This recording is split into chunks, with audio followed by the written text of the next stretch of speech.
ஸ்ரீ ஆதிவராக பெருமாள் திருக்கோவிலில் சித்திரை பிரம்மோற்சவம் ரதோற்சவம். திரளான பக்தர்கள் கோவிந்தா கோஷங்களுடன் தேர்வடம் பிடித்து இழுத்தனர். நெல்லை மாவட்டம் அம்பாசமுத்திரம் அருகில் தாமிரபரணி நதிக்கரையில் அமைந்துள்ள கல்லிடைக்குறிச்சியில் கிபி 16ஆம் நூற்றாண்டில் அமைக்கப்பட்ட மிக பழமையான ஆதிவராக பெருமாள் திருக்கோவில் அமைந்துள்ளது. மூலஸ்தானத்தில் ஆதிவராகர் பத்மபீடத்தில் அமர்ந்த கோலத்தில் சேவை சாதிக்கின்றார்.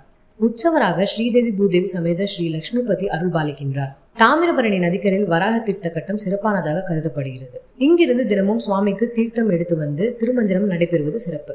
இத்திருக்கோவிலில் ஆண்டு முழுவதும் பல்வேறு உற்சவங்கள் நடைபெறுகின்றன.